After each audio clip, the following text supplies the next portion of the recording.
no defense being played right now for the Golden State Warriors, and that's something that Steve Kerr's talked about. Over the last couple of weeks, their defense has slipped. Nickel number 2 with the 3 to Otto Porter has checked into the game for Golden State. Underneath, and Curry's pass stolen by Hood. And Brendan, he has known that they have needed more of a scoring burst, and he has given them just that. Jackson nearly 18 points over his last 8. Look at Thompson again to the rack.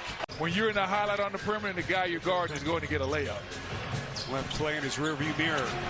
Covington! And I like these young guys. You know, I like guys like Kuminga. I like the fact that they're going to get Wiseman back, and he's going to give them a dynamic role or something that they were really missing right now. But don't you think with Klay coming back now that Steph has settled in, it's a little bit less on his plate in terms of the scoring load? It was a lot harder for him to get some of those shots off. He was still a great player. He still is a great player, so he was able to fight through it and still have nights where he would. Here's Kuminga coming off the screen. And right there, you start to see him as he opens up towards the rack. Play smart Warriors basketball. That is something that they did not expect to have happen this quickly, and they are loving the fact that they're getting that. Beautiful setup, but Batum on the bounce.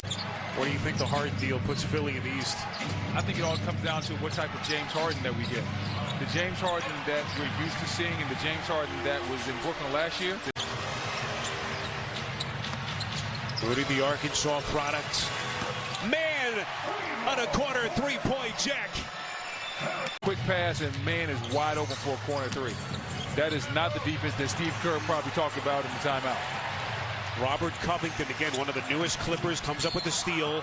Zubac has 18 points, 8 rebounds. He's been a big force inside, and this is something that the Golden State Warriors, as man goes right to the paint again, as I was talking about.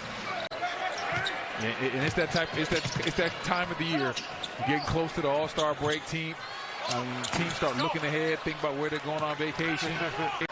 He can, if somebody's not playing well, he can sub them out and bring in another wing defense. Clippers have said that he's going to have an MRI on that elbow on February the 24th, so a couple of weeks away. You talk to people around the organization, and Jackson into the paint.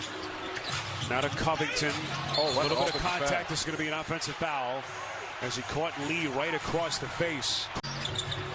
Jackson into the paint. Now to Covington. A little bit of contact. This is going to be an offensive foul as he caught Lee right across the face. Their Coffee, a young kid, 24, year 3, starting to get into Ty Lue's confidences with the way he's played of late as we get a whistle at the other end.